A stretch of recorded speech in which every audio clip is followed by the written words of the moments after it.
എമ്പുരാൻ വിഭാഗത്തിന് ഒരു കാര്യം വ്യക്തമായി, നമ്മുടെ ലാലേട്ടൻ BJP സംഖ്യയാണ്. ഒരുപാട് നാളെ കക്ഷി രാഷ്ട്രീയമില്ല പറഞ്ഞ് ഒഴിഞ്ഞു മാറുക ചെയ്താണ് ലാലേട്ടൻ ബുദ്ധിപൂർവ്വം. ഇത് പൊളിയാണ്. ഇവിടെ പറയുന്നത് നമുക്ക് ആരെ വിഷമിപ്പിക്കാൻ പാടില്ല എന്ന് ആനന്ദ് ബിവാൽ പറയുന്നു. അങ്ങനെയാണെങ്കിൽ ക്യാപ്റ്റൻ രാജു മനസ്സിലായി ലാലേട്ടൻ വിരമിച്ച കാര്യം എനിക്ക് വ്യക്തമായിട്ടറിയാം. അങ്ങനെ ഒരുപാട് പേര് വിരമിച്ചിട്ടുണ്ട്. ഇതിൻ്റെ ഇടയ്ക്ക് ഒരുപാട് കളി നടക്കുന്നുണ്ട്. ഇതിൻ്റെ ഇടയ്ക്ക് മുരളി ഗോപി ഈ വീഡിയോ ഷെയർ ചെയ്തിട്ടില്ല. ലാലേട്ടനെ കേരളം പഠിപ്പിക്കണം. അത് മുരളി ഗോപിയുടെ കളി. ഇല്ല പൃഥ്വിരാജ് മോനെ ഒന്നിച്ചാണ്.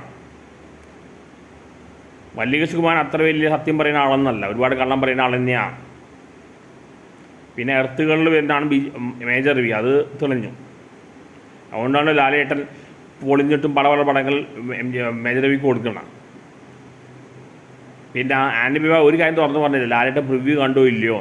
ലാലേട്ടൻ തിയേറ്ററിൽ വന്ന് പടം കണ്ടപ്പോഴാണ് മുഖം മാറി, ആകെ മുഖം മാറി.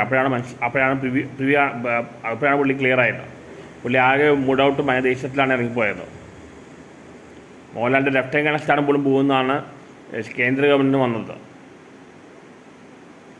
ആരെയും വേദനിപ്പിക്കാനാണ് പറയേണ്ടത്, ഒരുപാട് പേര് വേദനിപ്പിച്ചിട്ടുണ്ട്.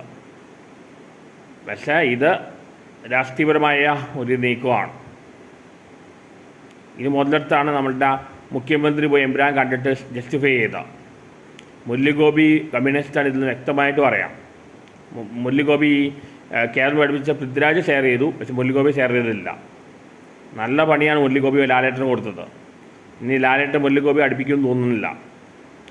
L3 ഉണ്ടാവുന്നതൊക്കെ പറയേണ്ടി, പക്ഷെ നടക്കുന്നുണ്ട് എനിക്ക് തോന്നുന്നില്ല.